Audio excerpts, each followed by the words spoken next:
Today's episode of She's All Fat is brought to you by FabFitFun. FabFitFun is a seasonal subscription box with full-size beauty, fitness, fashion, and lifestyle products. The Spring Editor's Box includes a Free People eye mask and products from Kate Somerville. Getting my box in the mail was like when I order things on my Amazon wish list late at night in a fugue state, and then I'm completely surprised but also very pleased when they arrive. But better. I love this. Okay. The box is full of incredible goodies. My favorite products are the nautical tote bag from Summer and Rose and the Tarte eyeshadow palette with a bunch of beautiful, warm colors. I absolutely love the Briogeo hair mask and the Grace and Stella bath bombs. My week was luxurious AF. Check out www.fabfitfun.com and use the code SAF so you can save $10 off your first box, making it only $39.99. Fatties, you deserve a treat, so treat yourself to FabFitFun. Hey everyone, we are introing our final episode for the season, and this episode, as we have teased previously, is the recording of the live episode that I did with Corissa of Fat Girl Flow at Flyover Festival a couple of weeks ago. But April and I wanted to hop on here real quick and just remind you all about our summer break and how you can still be a part of the family this summer and a couple other things. So I was not in this episode because, as we've previously discussed, that week was my personal week from hell. I was in my home feverish and wishing I could be in Iowa. But I hope y'all enjoy this episode. I hope you stay tuned if you are a patron this summer because we have some real fun minisodes planned that I cannot wait to record and share. Hey everyone, Maria here, coming at you live from hot, humid North Carolina. I'm popping in here really quick to say that over the summer while we're hard at work on season 3, fear not, we will not be totally gone. I know Sophie and April have told you all that many times, but I will also be continuing my little fat positive, body positive film recommendations. Most of you don't know me, but I do work at a nonprofit art house cinema, so I do get a good amount of film watching in, and I don't know if it's going to be on our Facebook group or on the Patreon or maybe somewhere else, maybe a little mini episode. Who knows? We definitely have not planned that far ahead. But yeah, I look forward to doing that, and I'll be liking your comments on our Facebook group as usual.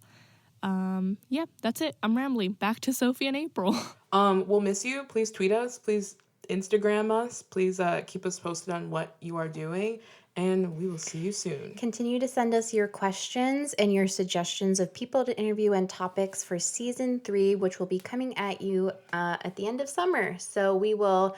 If you stay posted on our social media, we'll be tweeting out the dates as we get a little closer, but we're going to take about a 3-month break and then we'll be back. But as April said, if you're a patron, you'll get all of the extra posts that we promised for this season. Every week, you'll be getting little extra audio clips all summer every week, and you're also going to get a couple of longer audio extras. A few hints of what those are. We're going to go to the beach. Hot. We're going to make April watch some Harry Potter. Not interested, but okay.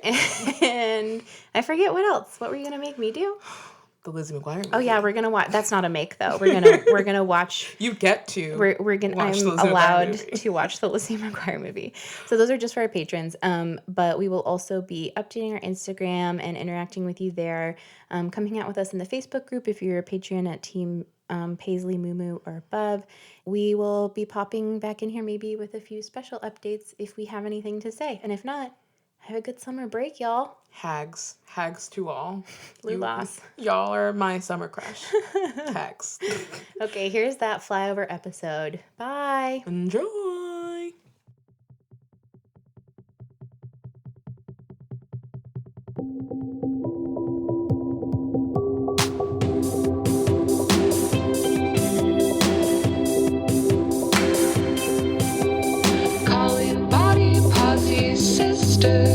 Hushers, diet culture whispers. We like your body big or small. Rolls and ripples all for all. Sit on down, it's time to chat. She's all fat. Hi, I'm Sophie. Sophie. April's at home, and this is She's All Fat, the podcast for body positivity, radical self-love, and chill vibes only, live from Iowa City. Cheer, give the audience at home a taste. Thank you all for coming out. April was supposed to be here, and then she went to the hospital, and then Yvette Dion of Bitch Magazine was supposed to be here, and then she went to the hospital. So I'm really hoping that I don't send Corissa to the hospital. I will be in the hospital soon. Please don't. But I'm thrilled to be here with Corissa Enneking, who is a plus-size blogger and influencer, and someone who I'm also delighted to call a friend. And she's a self-proclaimed happy fatty. I am. Hi. Hi. Thanks for having me. So we're going to try something we haven't done before. This is, as a whole, is something we haven't done before. We've never done a live taping. This is our first live taping. And you all are going to be, because you're here in the audience, your noises are going to be in our season finale, which will be airing in 3 weeks. So tune in to She's All Fat podcast on iTunes or Stitcher, or wherever you get your pods, to listen to yourselves. So we're going to try to FaceTime in April to say hi. So let's try it.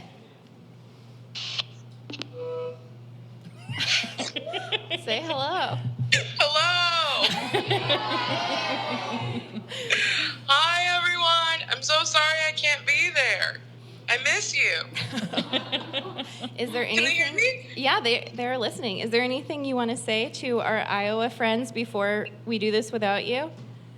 I just want to say hello, wishing I were there, eating cheese curds with all of you. I'm sure you're all so lovely, and please enjoy the show. Okay, I'm gonna say bye, April. Bye, Amazing. Okay, so let's move on to our normally scheduled programming. We always start the show by talking about what we're obsessed with this week. So, Corissa, what are you obsessed with this week? So, bless the people in Iowa. I am obsessed with bathtubs that I fit into. We are in a quite luxurious Holiday Inn, and my hips don't touch the sides of the bathtub that are right next to the bed in my hotel room. And I don't think I've been in a bathtub where my hips don't touch either side of the bathtub in possibly 6 years. It just sounds like a hot tub. I mean, it is, yeah. Except you don't turn the jets on in a hotel. You guys know that rule, right? Like, you don't turn the jets on. That's where the stuff is. Oh boy, that's amazing. So that's what I'm gosh. obsessed with this week. I love that. Do you like using bath bombs and such normally? I think I would if I ever spent the time to actually go buy them. But anytime I actually think about taking a bath, I'm like, you know what would be so amazing in this bath? Like bath salts and bath bomb. And I have none of those things. So I will sit in this water with soap. The water is good too. Yeah. I love water. This week I'm obsessed with Janelle Monae's new album, Dirty Computer. Are you guys like... Yeah. I love Everyone Janelle. in Iowa oh my is God. as well. She's incredible. Everyone should be obsessed with her. She and Tessa Thompson are like my OTP. I'm obsessed with them. I love them. I saw a tweet earlier today that was like, someone went on like fanfiction.net and was like, where is the Tessa Thompson Janelle Monae fix? Hello? Like, where are they? So that's one. And then number two is, are you guys watching Barry? Has anyone watched Barry on HBO? Okay, yeah, it's like a really good show. Have you watched it yet? No, I just saw an ad for it the other It's so day. good. Is Okay, it has Bill Hader of SNL fame, and he's playing like a hitman who wants to be an actor. And I think a lot of the jokes probably are really funny if you live in LA, you know? But a lot of the jokes are about like, you know, what it's like to have friends who are actors or like how stupid acting classes are and stuff. Yeah. But I think in general it's like a very fun show. I recommend. I'm obsessed. Okay. I always love a new show to watch. Yeah, I love it. And there's a couple big shows coming back. I know, have you been watching Handmaid's Tale? Oh my gosh. The second season just came out and I've watched one episode and I was like, okay, we're going to spread these out. Oh my gosh. It's getting a little intense already, so. Dang, I haven't watched any yet. Yeah. Okay.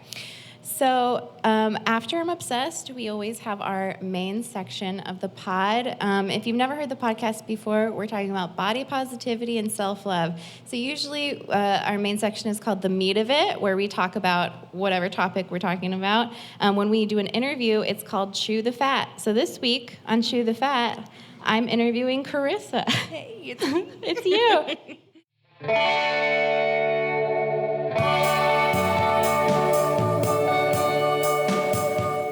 Chew the fat. So I wanted to start out by asking you just about life as a fat influencer and fashionista. Okay. Just What what about life? I don't know. I think like a lot of people probably imagine a lot of like quote unquote Instagram famous people to be like just coastal elites. Oh, yeah. And you're not a coastal elite. No. You're from right here in the flyover I states. am. Yes. Yeah. So I'm from Kansas, and hey. I have a lot of family here and in Cedar Rapids. A lot of my family's from Iowa, and I don't even get out to the coasts very often. I actually really enjoy the Midwest, and I enjoy Kansas, and it is, I think, a different experience for bloggers and influencers who are in the Midwest and are trying to kind of hustle, and are trying to do something that's outside of what a lot of the people around us are doing. In where I live, one of the differences from LA and Kansas, and I know I've said this to you, is like if I go into a Sephora in LA and I have my camera out, nobody looks at you. Like if you can carry your camera around LA, Yeah. People are just People who are not bloggers have their cameras though. Everyone's fucking weird in LA. everyone That's what's going on. everyone has a camera. Yeah. Like around their neck, on their thigh, Yeah. everywhere.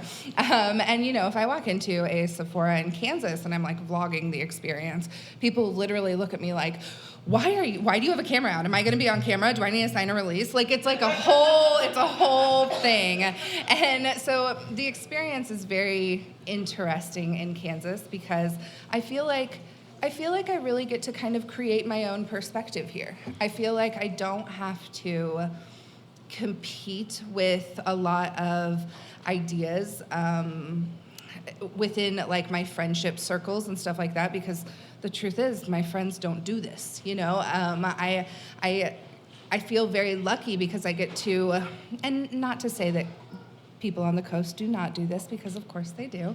But if you're in New York and in LA and all of your friends are doing the same thing as you, you have a tendency to kind of think the same way as everyone else. And I know that a lot of times I think we kind of look at the coast as the thinkers and the people who are moving things forward. But I very much feel like my perspective by being in Kansas makes it so that I can think more freely, and I'm not kind of swayed by popular opinion of fellow influencers and bloggers and stuff. Yeah, I'm very influenced by all the famous people totally. that I know all the time. That's so true. I mean, when I look at your feed, I'm always like, oh my God, the prairie, America. Like it's very. And number two, I'm always like, oh my God, you can live in a house. Yeah. Like, yeah. We have like a whole house, Yeah. like an actual house. Yeah. Yeah, that seems nice.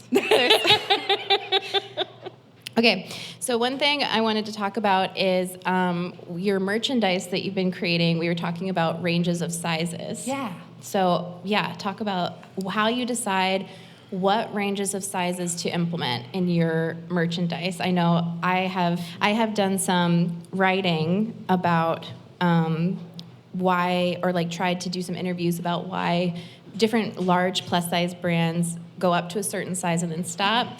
What makes other brands go up into plus size, but they just mean like an 18, right. Like what the decisions behind that are, because they can seem very opaque, I think, to us as customers, like what's going on, why are you making these decisions? Yeah. So when you as like, I don't know what to call like your shop, because you're, It's like a merch shop. yeah, sure. Yeah. When you're doing your merch shop, how do you make decisions about what sizes to go up to? So I think that a lot of consumers really think that we, as people who are creating clothing or whatever, have have access to things above a 4X. And one of the things that I've found through creating merch is that truly, like, you can't find blank shirts over a 4X. It doesn't happen. You can find them in unisex sizing, but you can't find like cute crop tops, raglan shirts, anything that you think you would want to print on, which in turn makes it very difficult for indie designers or any small businesses to start out. Yeah. Because what that means is if you want to make those things, you have to do huge buys from wholesalers. So currently what we're doing, I've been selling merch for I think about a year, and it's gone pretty well. Yeah. And so what we decided to do, the people that I work with really heard me when I said I want 5 and 6X, and I don't want it to be like it's a 5X but it's a size 22. Like I want it to be like a size 34 6X, you know. And so we're actually creating a line of what we're calling the FGF Basics, and they're going to go up to 6X. There's going to be a crop top and a T-shirt and a raglan shirt, but this is something that, you know, we had to create from the ground up. Yeah. It was impossible for us to find these T-shirts to print on, so we decided we were going to do it, and hopefully they'll be out this summer. That's so cool. Oh my gosh, I can't wait to see those. Yeah, it should be pretty fun. Yeah, I've heard that from a couple other small businesses that, like Daisy LA, which is one of our sponsors from season 1. Danny, who's the owner of Daisy LA, has for a long time been like, I want to expand to plus sizes. I want to expand to plus sizes. And she does only ethical and local sourcing for her clothing. And she's found it very difficult to work with like manufacturers to get the materials she needs. Yeah. But I think most people I didn't before this, have no idea like kind of the behind the scenes stuff for fashion. So hopefully when your stuff comes out and sells out, people will. I think too that I think manufacturers are saying, well, people don't buy things in 5 and 6X. And you have to, I mean, I think that part of that is, well, no shit, nobody's buying anything in 5 and 6X because how do they even know it's available? Yeah. Why would you expect people above a size 26, 28 to even go online and look for clothing if it's not available? If they're only used to being able to get custom stuff done by a friend or a local seamstress, of course they're not going to be going online. And so we have to start somewhere. We have to, I know, Prem is making 5 and 6X stuff, and there are a few brands that are really doing like the work of getting the word out there about these sizes and about the options people have. But it's gonna take a minute to make people comfortable and to make people trust these things. I mean, if you're a 6X, I know my partner, we recently we ordered a ton of stuff for them, and they're a 5, 6X, and they get it, and it's all too small, you know? And so we have to build that trust. We have to try to encourage consumers instead of saying, well, we know this market's off limit, so we're just not even gonna touch it, you know? Okay, I want to use that as a segue. Yeah, okay. I love a segue. So another thing I'm interested in hearing from you about, we both have wonderful partners that we love and live with. My partner is a straight size person, and your partner is another plus size person. A fatty fat. Yeah, Yes. what is it like to be a fat person dating a fat person? What do you feel like anything's different about your relationship than with a thin or straight size person? I actually really do. They're here today. Hi. And I know that we've talked a lot about, we've both dated plus size people, but on the kind of small fat side. And there's this kind of freedom in dating someone who really understands like every single thing you're going through on a daily basis. Even yesterday when we all went out to lunch, when you're with someone who's fat, they understand any kind of accessibility needs you might have or any accommodations that you might need. And, we were walking through an antique shop earlier, and as I'm walking through, my hips are just slightly smaller than my partner's, and as we're walking through, we kind of hit a spot where I know they're not going to make it through. So instead of, trying to squeeze through this place, it's like, oh, let's just go hang out, in this other area, and let's have a fun time in this area. And, it's amazing how being around around fellow fat people can make you feel like so free. Yeah. And it just makes you feel so like you're not a burden. Like there's nothing different about you. Totally. You know? It's a special feeling. Yeah, I like it a lot. That's awesome. Yeah. Shout out to your partner standing in the back of the room right now. Yeah. Yeah. Claps. Yeah. Yeah. I will say too, like, it's funny with my partner, they've kind of like, he's been there with me while I kind of journeyed into body positivity and was very always, I mean, I think he always saw me the way I now see me, you know? Of course. And so it wasn't really a thing I had to educate him on, because it was more like when I was like, you know what, I'm beautiful. He was like, okay, like, right? Obviously, I was. We on lived that together, page. Yeah. like, yeah. But the more fun thing recently has been like when he listens to us doing like media critique and stuff. Yeah. So like now. There's like fat jokes in every single movie or TV show, always. Like you just have to kind of decide, you know, like if you're okay with how many there are to watch the rest of it. And he'll do this thing now. He's not super like he usually is very chill about things. He doesn't like complain a lot. But when we see a fat joke, if we're at a movie or something, he'll just kind of turn. He'll just be like, and like make eye contact, like. I saw it. I see you. I love that. I think it's so cute. Okay, and then kind of one more thing I wanted to just tell you. I'm sure a lot of people who have followed you for a long time are here as well. And I told you this yesterday, but you posted about wearing a crop top recently and how like you were like, wow, it's so cool that now I just feel normal wearing this because it didn't always feel normal for you. Yeah. And I told you that I remember when you posted the first time you wore a crop top, and it was like this little crop top, and you're wearing jeans, and you're outside under a tree. And I remember it very clearly because it was one of the core images that I like saved and looked at my phone when I was trying to be like, am I okay? Can I, could I do this?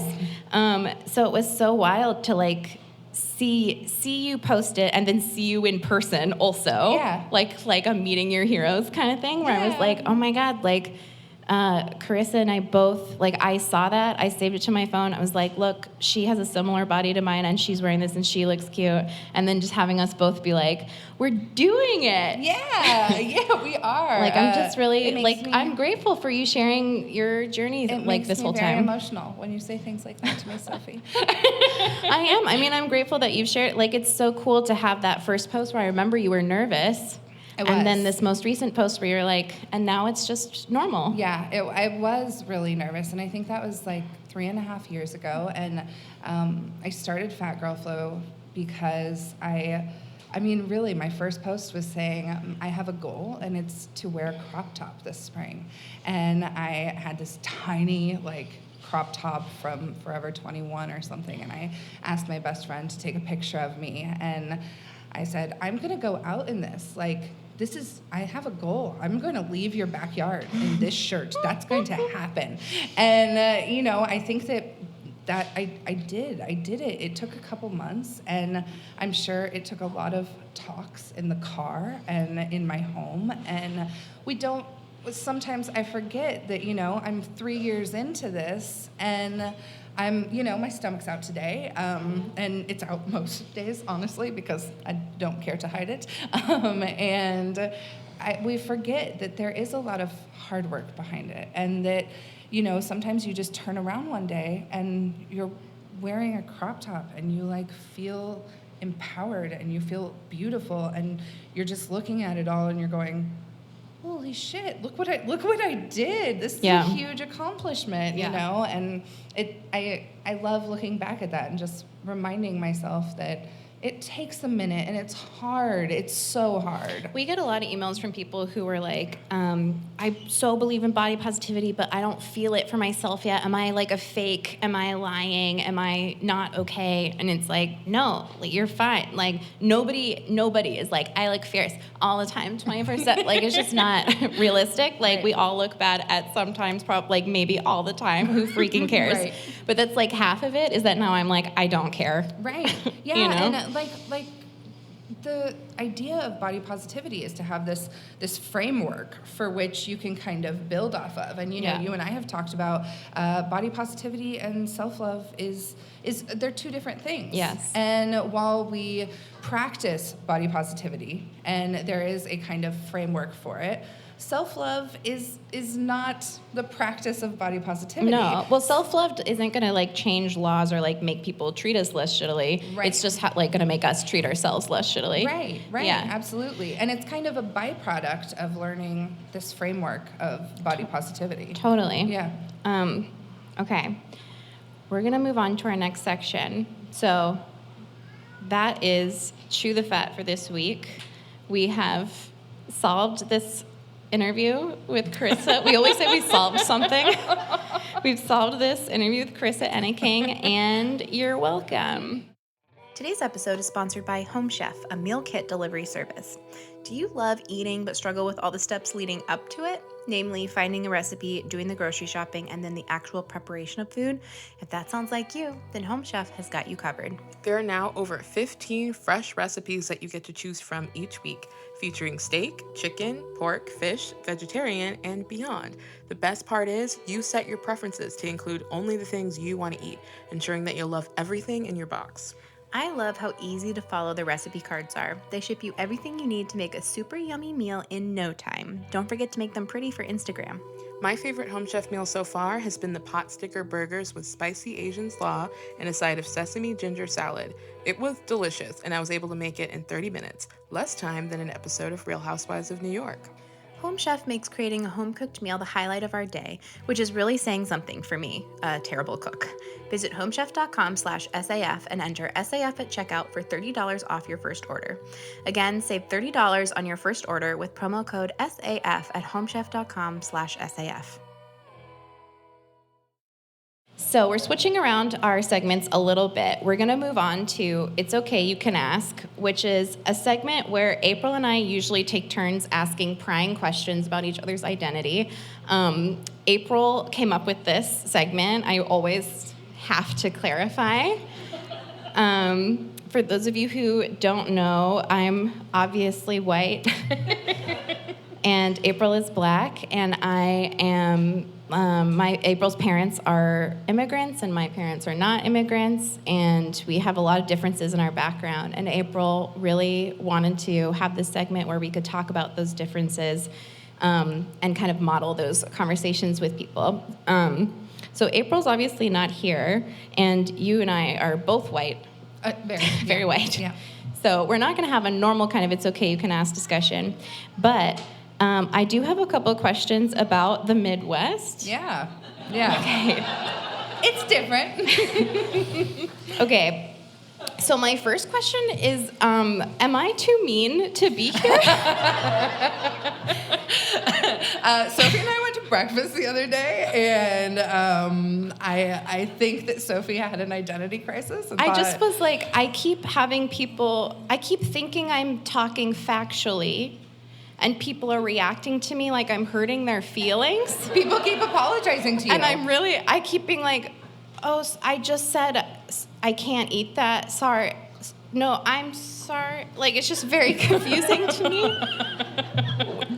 When you come to LA, are you like, everyone's a bitch? Or like, what's the deal? No, not at all. I don't. Okay, first of all, you are not too mean for the Midwest. Okay. I think that there is this courteousness that can get a little overdone in the Midwest. It's like, I think that there's this ongoing joke that like in the Midwest, it's like, sorry. Like you're walking through a store and you realize that you've said sorry to the people you're not even bumping into. You're literally passing them with like 4 feet in front of you, and then you're like, oh, so sorry. Oh my so God. we're real close. So sorry. But Jeez. also like it's also like, oh, I apologize if I'm 4 feet away from you, but also I would like to hug you. Oh my God. And possibly kiss you and invade your personal space. Yeah. So it's confusing, and no, you're not mean. Okay, yeah, I was depending on having April. April's from Minnesota, and so I was like depending on having her here to be like, stop it, or something. Like at the airport when I was coming in, when I walked into baggage claim, I was trying to get my bearings, and this lady came over to me and was like, I got my bag. And I was like, okay. I was like, what?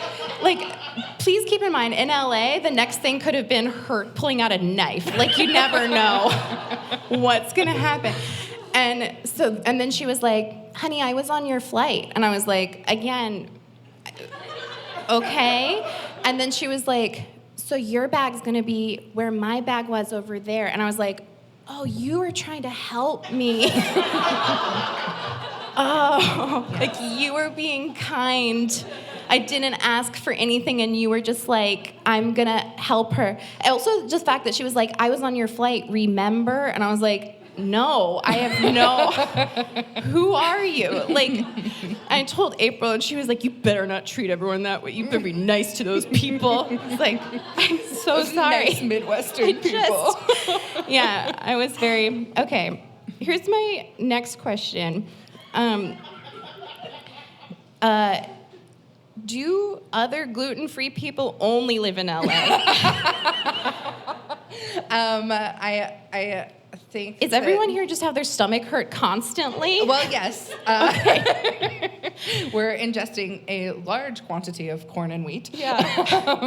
But I mean, there are gluten-free options. I think it's very tricky when you travel to the Midwest. Yeah. Because like I don't know the go-tos here. Yeah, where I'm from, I can find whatever I need to or want to eat pretty easily because I know everything, you know, but like it's definitely not like LA in that like people just expect you to be asking for those things. Yeah, well, that's what I mean about LA. It's like the thing I love about LA is everyone's doing their weird ass shit and nobody cares. Yeah. Like, everyone's like, okay, sure, you're vlogging yourself and you're asking to eat spiders, whatever. Right. Like I'll make it work, you know? Yeah. Okay, I have something I'm just gonna have to describe that happened at the airport as well. I don't know if this is a Midwest thing or just like a weird, I don't know what this is. I'm hoping you have an idea. I'm so worried. Okay. At baggage claim, this person walked by, they picked up this item from the baggage claim. It's just a straight-sized woman from behind. She's wearing just like a gray shirt, some athleisure leggings, and some gray sneakers. And she has over her shoulder a black bag that is the longest bag I've ever seen. It's like, I obviously can't show you all, but it's maybe 3 times her height in length. And she was carrying it like this, like there was nothing. And I was like, is everyone a pole vaulter here? What is this? Why is no one else looking at her?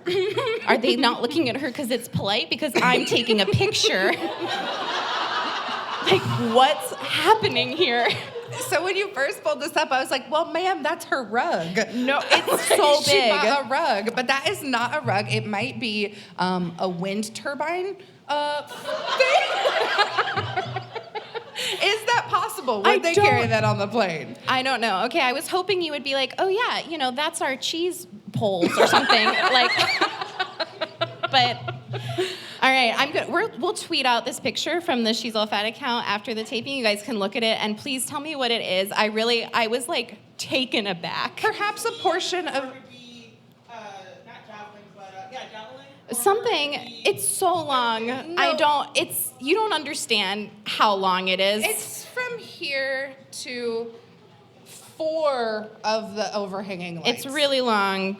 I Perhaps did a tractor all right. part. So I think what I'm saying is that it was the politeness that people weren't looking at it because people were treating it like it was so normal. I was like, what the fuck? Nobody was looking at it? No, everyone was being polite and helping me with the baggage. Did anyone help her?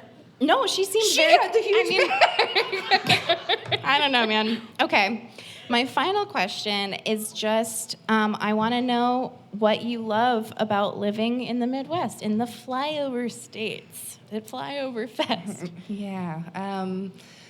So I can like be a little poetic if I need to be, but Prove it. I'll save you from that. But I really think that the Midwest is beautiful, first off. And I have this, like, peacefulness here. And, I know that we've talked about this. I feel at peace with my day. I wake up in the mornings and I think, what am I going to do? I'm going to go to brunch, and that's my day. And I'm going to drive 2 minutes to brunch, and I'm going to park right in front of the restaurant, and I'm going to walk 7 feet into and that's my entire day. Yeah, that's not possible in LA. That doesn't really happen in LA. Yeah.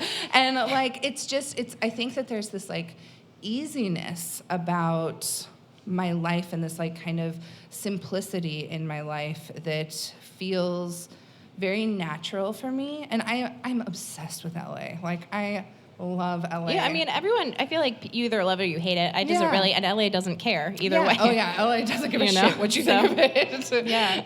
But I love LA, and I love the pace of LA, and also, like, I want to come home to Kansas at the end of the day, because it is a pace in which I feel very balanced and whole, and my brain can easily kind of wander in places like LA, and I can get distracted, and I feel at home here. That's comfy. Nice. I mean, that's nice. That's nice. That's nice. That sounds nice. It is nice. I mean, I was born in LA. Like, I lived other places, but like LA is my home, and I forget. Sometimes I go other places, and then I'm like, oh yeah, most people don't feel exhausted going to the grocery store. Yeah. Like, they don't have to fight through traffic just to go to Safeway. Absolutely. And then like fight people trying to get like Shabbat dinner and running each other over. That's my neighborhood. Yeah. It's like, you got to stay out on Fridays, you're gonna get punched. Like, it's a lot. Like,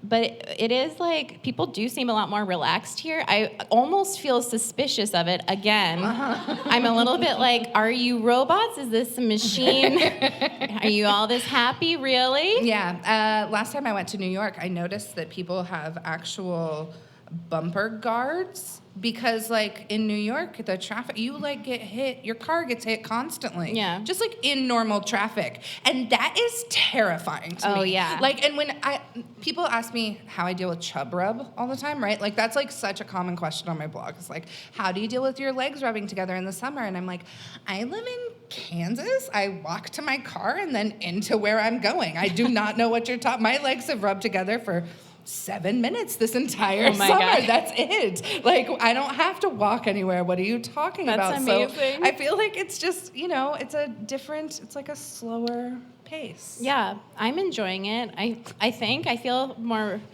relaxed. Do you? Do you? No, I mean, it is. No. It's good. It's really good to get out of LA. Everyone who lives in LA is like, I got to leave for a weekend every 3 months, or I'm just going to turn into like an agent. Yeah. You know, like, that's what happens. You got to leave, or else you turn into a monster. LA eats you. Yeah, it's bad. But I live in it. And so when I'm like, what do you mean you're like you don't have 10 meetings to go to tonight, and you're not going to like fight to go to the good Ralph's in this side, and you're going to refuse to meet with someone on the other side of the 405. Like, there's just a lot of bullshit about daily things that doesn't seem to exist here, and that I am very jealous of, for sure. It's nice. Yeah. I like it. Okay. Thank you for explaining the Midwest to me. Your like trepidation about the Midwest is. I just like I'm like, is everyone in LA just like, are we living a lie? Should we just all move somewhere else where everyone's happy? Like, what's where there's happening? Space. Yeah, everyone can reach your arms out normally.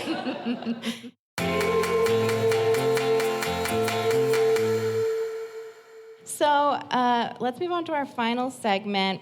It's now time to ask a fatty. So usually April and I have voice memos that we've had people sent in, but instead of a voice memo, right now we have an audience. So we have a mic here, and if people could raise their hands, we're going to try to do a couple questions from the audience. If anybody has any questions they would like to ask. Okay. Hi, Hi. my name's Katie. Hi, Katie. Hi. Hi, Katie. So one thing that's been great about this weekend is that there's actual plus-size clothing in downtown Iowa City from Cake Pop-Up. Yeah. Other than that, there's not a single piece of plus-sized clothing in a boutique or a store downtown. And I just want to know, how do we, I feel like when you reach out directly to stores, they feel a bit offended and they kind of take it personally, and then you end up being like, oh, I'm sorry that I asked for you to carry my size. But what's a good way, in your experience, to like get people to carry more sizes? Yeah. Okay, so we talked about this in a couple of different ways on our show. One example that we used is the way that people of color, especially Black women, have approached getting more colors in makeup brands. So as you may or may not know, most makeup brands just carry like light, lighter, white, and medium, and they don't have like a lot of shades for darker skinned people. And a lot of things that have been done to approach that is just like being public about it, being like, look at this picture, look at how bullshit this range is, let's talk about this, and let's also get like, let's ask white people to like make more noise about this, the white people who own things, who are like, you know, pushing the money side of this. And that has worked for some brands. It has also obviously been really important for like people of color to create their own brands. Like Rihanna's Fenty brand has like an amazing range, and it's like should be shameful to the other brands that they don't carry the range that she does. It shouldn't take someone who experiences that oppression to be like, we should have this wide range. So I feel like it's similar with clothing stuff. I think the best thing we can do is for big brands, call it out. I think we have to get rid of that part where you're like, sorry. I think it's like... That was so Midwest. That was really cute. You were like, do I say Like, I sorry get it. to them? Yeah, No, but it's that's like, how it is. Yeah, no, I get it. But it's just like, you know what? We unfortunately still live in a capitalist society. They do want our money, and we should make it really public, like how we want to give them our money if they will provide product for us. I think for smaller brands, what I've been trying to do is do things like talk with Corissa just now about how it's hard for smaller brands to like expand into things. For clothes, or for stores that stock different brands of clothes, there's usually a buyer for specific stores. So what I have done in the past is when there's stores that I go into all the time in my neighborhood, I'll go in and say, hey, when is the buyer here? And I'll talk to them and I'll say, because buyers are looking to know who the audience for the store is. And I'll say, these are my sizes. If you had these sizes in here, I would buy them. The next time I have a fat friend in town, I say, we're going to this store, so you can tell them that.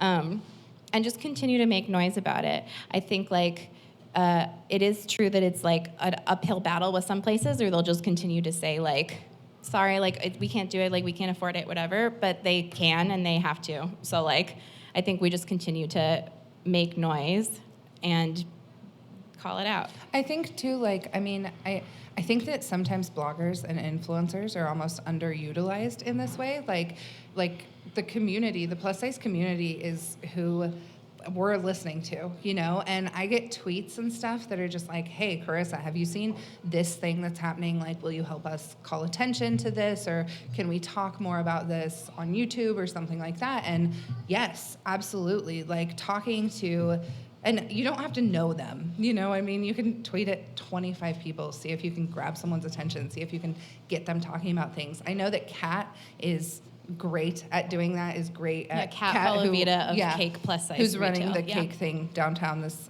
weekend. She's amazing at doing that. She's amazing at saying, hey, look at my store. It's doing phenomenal. You guys could do this too, you know, and kind of calling influencers in and saying like, hey, this is your part in our community. help us get to work on this is, Yeah. I mean, I think it can be really beneficial. Yeah, it's an industry-wide problem, though, for real. Like, there's Amanda Mull is a writer who does stuff for Racked, and she does a lot of reporting on how, like, new clothing companies are always like, we're innovative, we're new, and then she'll be like, are you making plus-size clothes? And they're like, no, but we do have a brand of sweaters for your dog. And she's like, okay, great. So, like, it's not just, you know what I mean? It's like an industry-wide problem, but yeah, I think just keep talking. Yeah, thank you for your question. Let's take one or two more questions. Yeah. Hi, I have lived my whole life in the Midwest, so you're like the most famous person I've ever met. So I'm like low-key nervous. So I'm not famous. I'm not cool. Please Okay, keep well- going. She is mean and refuses to order off the menu. Okay. Oh my God. I guess I don't know. Like most exciting thing I've seen is like a butter cow. So like trust me, this is like. I've never seen that, so that's cool to me. Okay, so, Keep going. Keep going.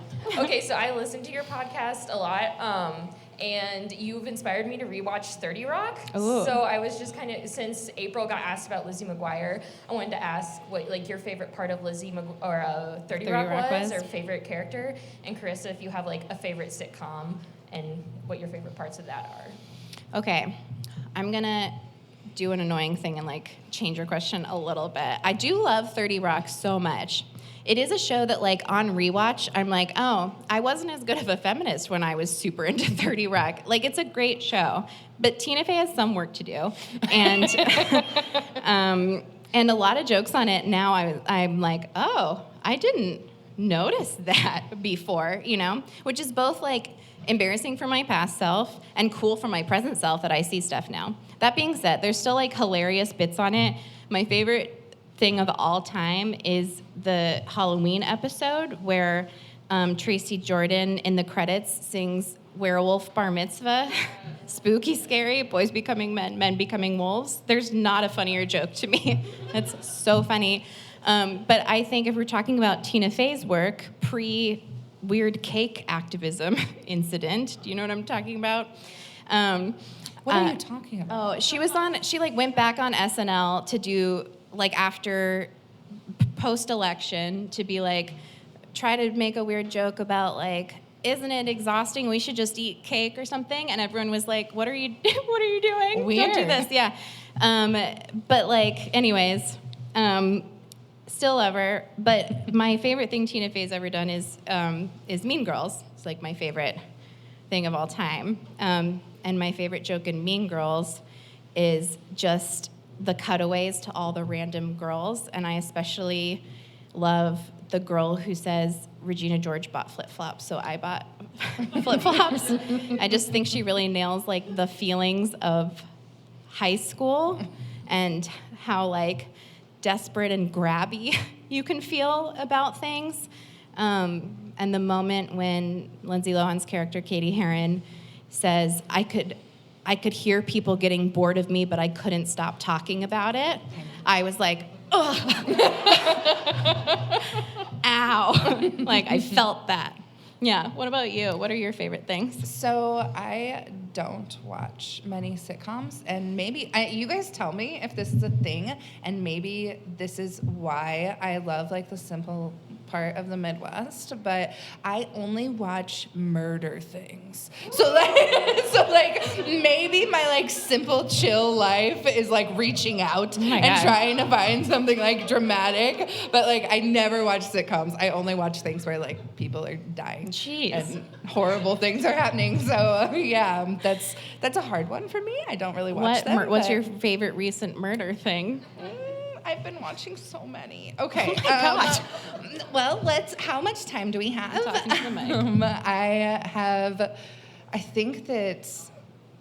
I think my most recent thing is I'm listening on Audible. I'm listening to I'll Be Gone in the Dark. Michelle McNamara's thing. Which is pretty amazing. That's what we Yeah. listen to on the ride up here, and hopefully we'll finish it. Can I on the just, ride okay, does home. everyone know about this? So Michelle McNamara is Patton Oswalt's wife who passed away a couple years ago. She wrote like a very exhaustive book about the Gold State Killer, who was supposedly just caught a couple days ago. Yeah. I was very, like, this whole thing, I couldn't think about it because I don't want to think about getting murdered. But see, that's all I want to think about. why? I think it must be because, you know, my life's very carefree. But here's the thing that I don't get.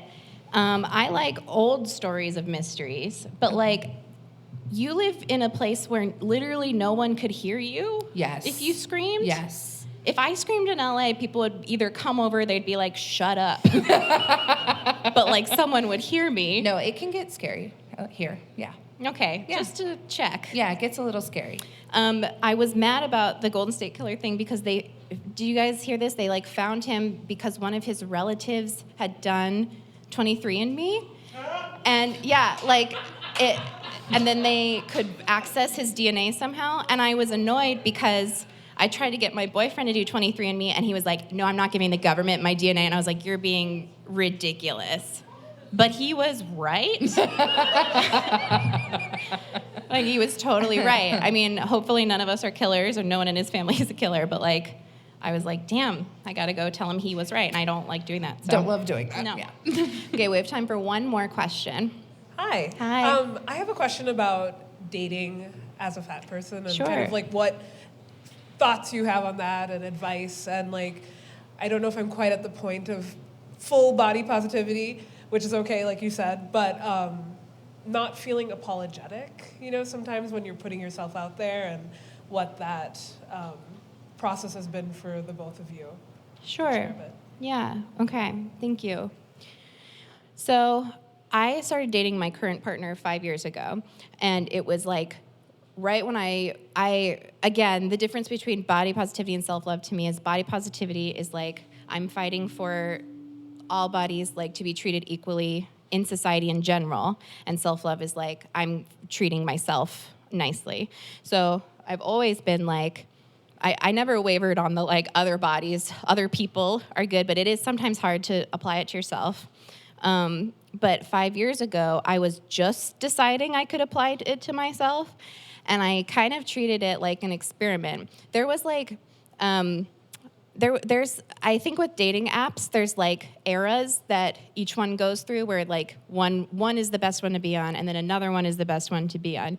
So at this point in time, OkCupid was the best one to be on.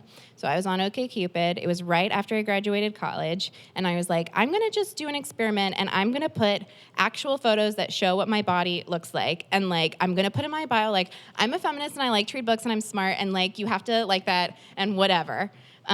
Because number one, like I can just delete messages. I was like, it's so low stakes, right? Like someone will message me or they will not message me. And a lot of people still messaged me. And then I was like, oh, I was told I shouldn't do this, but like, you know, I just kind of decided like, what's the point of lying or like trying, it felt like a lie to be like, and I think the most acceptable whatever, when I knew I was going to show up and be like, have you read this book? And isn't that talk show guy an asshole? Can you believe the president? Blah, blah, blah. Like, you know? And then I met my partner because he was like, cool, I like to read too. Like, what do you think of these books? And it was at the time like hard for me to accept the people who were interested in me. I was like constantly, I guess I'm still very suspicious. I was like, are you sure? Like, what's your agenda here? And it was like, they're like, I like you. And I was like, okay, but what's your agenda here? Like, it was difficult. But I think just like trying to put yourself out there in the ways that feel safe to you. And I think I really believe that self-love comes through practicing and like doing one step and doing that until you feel okay with it, and then going a little bit further and seeing if you feel okay with that. But I was also in that spot once, and feeling self-love in relation to another person is a whole other can of worms than it is when you're like in your room by yourself, you know? So I see you, and like there's plenty of space for you to grow, and like you don't have to push yourself any further than you want to. That's what I feel. Yeah, what do you think? So one of the biggest things that helped me when I was dating, which I have always kind of loved dating, because dating. And Nobody loves dating. Well, I loved dating. I think it's fun to meet people, and I think that it's terrifying to put yourself out there. But I think that, again, I live for the terror. So, but one of the best, You were like, I love dating and murder. Like, what? Who are you? Yeah, okay. Let's not tell all my secrets. But one of the things that helped me the most when I was dating is accepting that other people get to say no.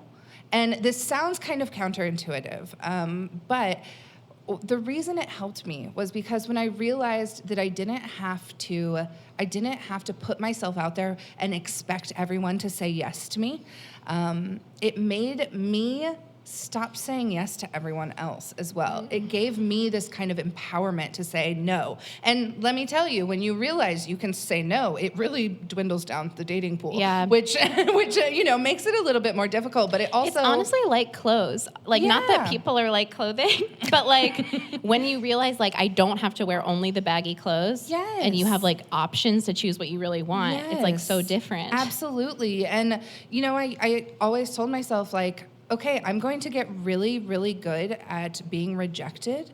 And I'm going to get it. I think that dating made me really good at being a business person because it made me feel kind of empowered in failure. I always just felt okay, well, this didn't work, and that's okay. I get to accept that sometimes things don't work and sometimes things don't go as I want them to, and there's a certain amount of beauty in that, Yeah, I also think it's it almost gets scarier when you approach things without the body fear, because then you're people could reject me for reasons other than my body. For my real self. For my personhood. Yeah, and then you're absolutely. Oh shit. Yeah, oh my God, that's they way more reject intense. my personality. Right, yeah. They might think I'm not funny. That really F's me up. Yeah. Yeah. So I definitely think the learning to accept that no is okay, and also exert it yourself, and also just doing things that you love.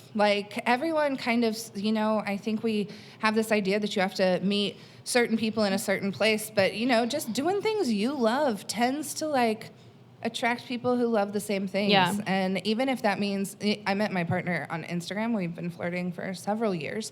And so I feel even if that means you find your community and people on social media or something, hang out where you love. Oh, yeah.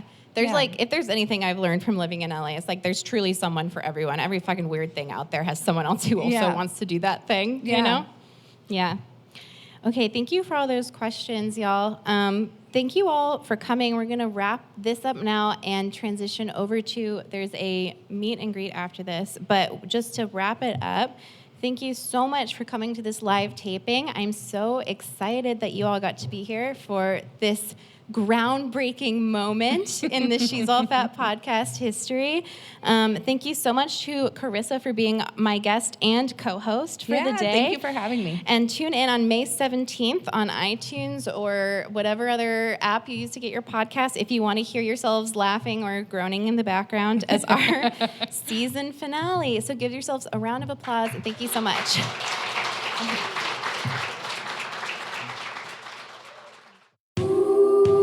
And that's our show. Be sure to check out the show notes for links to the stuff we mentioned today, and don't forget to send us your questions via email or voice recording to fyi@shesallfatpod.com. Please make sure to leave us a review on Apple Podcasts. It's super important in making sure people find the show. If you leave us a review on Apple Podcasts, we'll give you a shout on the pod next season. Ooh. She's All Fat is created, produced, and hosted by us, Sophie Carter-Kahn and April K. Quio. We are an independent production. If you'd like to support the work we do, you can join our Patreon by visiting patreon.com/shesallfatpod. When you pledge to be a supporter, you'll get all sorts of goodies and extra content. For this week's episode, we'll post more information and interviews with Corissa, just for our Patreon supporters. Our music was composed and produced by Carolyn Pennypacker Riggs. Our website was designed by Jesse Fish, and our logo is by Britt Scott. This episode was mixed and edited by the incomparable Maria Wortel. Our Facebook, Instagram, and Twitter handles are at She's All Fat Pod. You can find the show on Apple Podcasts, Stitcher, Google Play, and wherever else you get your pods. Bye.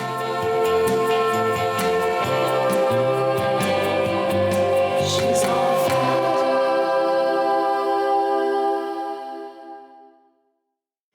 Hello. Hi. All right, so with podcast magic, we are here after the current episode has What are you happened. saying? The current episode, which is the episode that we are in. What are you This talking is so about? confusing. Okay, Try again. I'll try again. So the episode that you're about to hear was recorded in the past. Is that fair? I'm just trying to give them context for what's happening. Let's start over. Okay. Maria, put that Fine, part at the you end. do it. No, Okay. you do it. You do it. Okay.